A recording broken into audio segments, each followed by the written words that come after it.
Clem, we are going to do some social media questions now. Okay, great. Do you use social media? You I'm on Twitter. Instagram? I'm on Twitter. On Twitter. I've never been on Facebook in my life, and probably I'm lucky. Maybe you got to get on the gram. Yeah, Instagram, you know. We did a thing for Louis Vuitton, and in Paris, we opened the flagship store, the last one off the Champs-Élysées, and I know that fashion world, it's all about Instagram. They don't want, you know, a picture's worth a couple of words, huh? For now, Twitter. You can talk to Clem on yeah, Twitter. Twitter. I'm on Twitter. Find me on Twitter. Okay, here's some questions. Kathy Simpson on Twitter.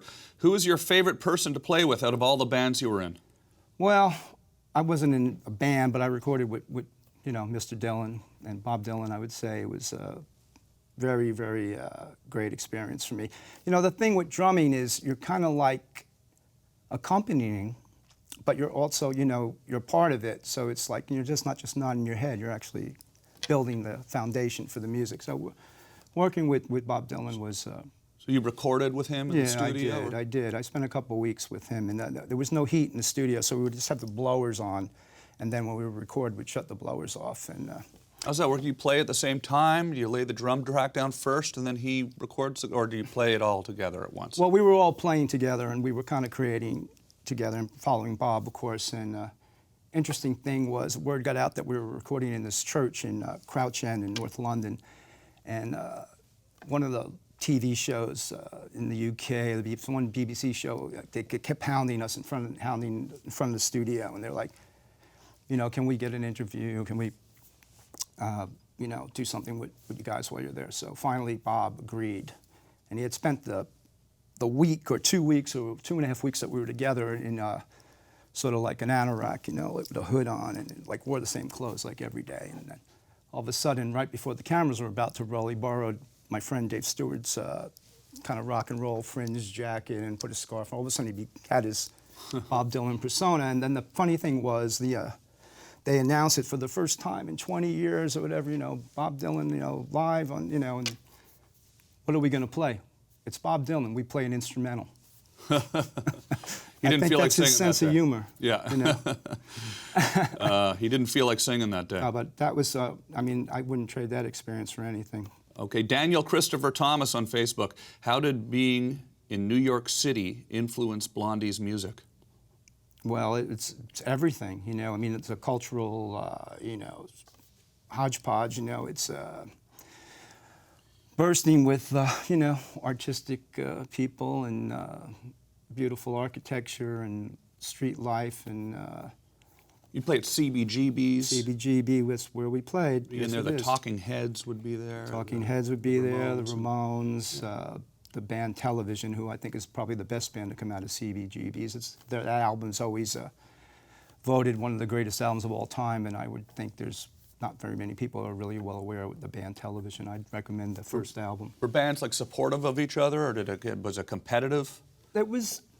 At first, it was a very much like a little like rock and roll high school. In fact, when I see people that are still alive from back in the day, we have so much shared experiences that it's kind of nice thing. But I think all the bands did help each other. I think the reason we became so successful was because we kind of built on the kind of synergy that was happening in the whole movement, let's say. You know, the New York so-called punk rock scene, people always ask me about that. I don't really think there were any punks at CBGB. There was no CBGB T-shirt. There was no kind of mohawk haircuts. It was just like a bunch of misfits and sort of beatniks. Daniel Christopher Thomas on Facebook also asks, what album represented the most creative period for Blondie? What album would you recommend? What's your favorite album? Well, my favorite single is the first thing we ever did called Ex-Offender, which was originally titled Sex Offender, and it was deemed too controversial. But the album Auto American that has Rapture on it and has Titus High on it, and it's the only album we recorded outside of New York City. We recorded it at Western Studios here in LA. That's the only time I got to drive to work the whole time. And that album has a lot of interesting stuff on it, and it really works as an entire album. There's like an overture at the beginning, and there's like a song from Carousel on it. And at the time, the classic remark from the record company was, "We don't hear any hits." And Titus High and Rapture were on that, which were both #1s in the U.S., so go figure. How's everything changed, though, with streaming and, do you like the way the music industry is? Well, music's more accessible. With the internet, has it ruined the music industry? No, it's a double-edged sword, isn't it, in a lot of ways, the internet. I don't think it's ruined anything. I think it's progress, It's inevitable, things are going to change.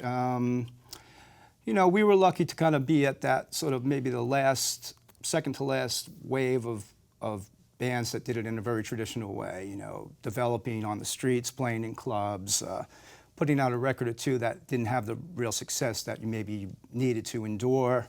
Nowadays, kind of a lot of that stuff has gone away. Things want to be more instant in a way. But I think there's a renaissance in rock and roll. I always made the analogy that rock and roll is like jazz. It has a fanatical following, but it's not pop music. And I can imagine how the jazz musicians felt in the 50s when rock and roll first came about, and all of a sudden jazz wasn't the popular music, it was rock and roll. So there's this evolution of popular music, let's say, but it's always going to be rock and roll. Never miss a beat. Subscribe to Larry King Now and watch new episodes every day.